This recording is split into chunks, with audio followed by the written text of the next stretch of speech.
आपको दिव्या मदेरणा तो याद ही होगी।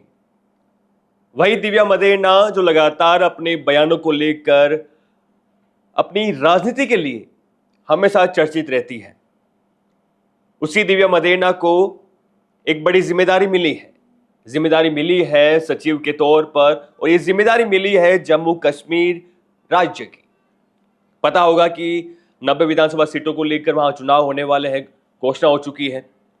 और इस बीच दिव्या मदेरणा को वहां की जिम्मेदारी मिलना एक बड़ी बात निकल के आ रही है। आपको पता होगा किस प्रकार से राहुल गांधी की भारत जोड़ो न्याय यात्रा में दिव्या मदेरणा राहुल गांधी के साथ कंधे से कंधा मिलाकर चलती हुई नजर आ रही थी।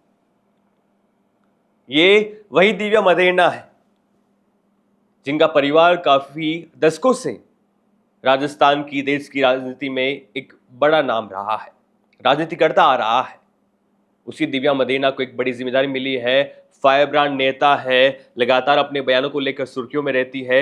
आपको यह भी याद होगा कि 25 सितंबर 2022 को जब पर्यवेक्षक बन के आते हैं मल्लिकार्जुन खड़गे, तब अशोक गहलोत के कुछ नेता उस मीटिंग में नहीं आते हैं जिस मीटिंग के लिए मल्लिकार्जुन खड़गे, अजय माकन आलाकमान के आदेश के बाद राजस्थान में आते हैं।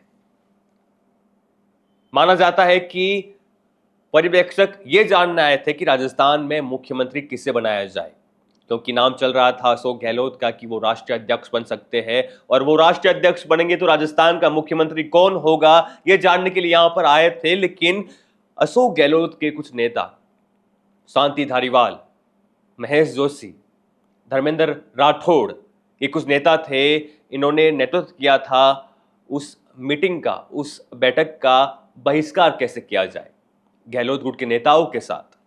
जिसके बाद मुखर होकर दिव्या मदेरणा ने आवाज उठाई थी और कहा था कि 1998 में उनके दादा मुख्यमंत्री बनने जा रहे थे, और उस समय भी पर्यवेक्षक आलाकमान से आते हैं, और उस समय मुख्यमंत्री बना दिया गया था अशोक गहलोत को। तो मेरे दादा ने राजी होकर ये मान लिया था और कुछ भी ऐसी गतिविधियां नहीं की थी जिससे शर्मिंदा होना पड़े आलाकमान के द्वारा भेजे गए पर्यवेक्षक को। कुछ तस्वीरों पर नजर डालते हैं। लगातार आपको यह भी याद होगा कि शांति धारीवाल जब विधानसभा में कहते हैं कि राजस्थान मर्दों का प्रदेश है, तब भी मुकर होकर दिव्या मदेरणा आवाज उठाती है कि ऐसा कहना गलत है और नहीं कहा जाना चाहिए। कुछ फोटोज में नजर डालते हैं। ये इनके पिता है महिपाल मदेरणा, और परसाराम मदेरणा की ये पोती है, वो भी मुख्यमंत्री के प्रबल दावेदार थे। तो वहां पे चुनाव होने वाले हैं और इस दरमियान उनको जिम्मेदारी मिलना एक बड़ी बात है, और भविष्य में हो सकता है कि उनको और बड़ी जिम्मेदारी दी जा सकती है, क्योंकि एक जाट लीडर है और महिलाओं में राजस्थान में शायद ही दिव्या मदेरणा जैसा कद्दावर, बेबाक और फायर ब्रांड नेता हो। आप क्या राय है कि कैसी उनको जिम्मेदारी मिली है, उस पर आपकी राय हमें जरूर बता दीजिएगा, साझा कीजिएगा। बने रहना है भारत रफ्तार के साथ। नमस्कार।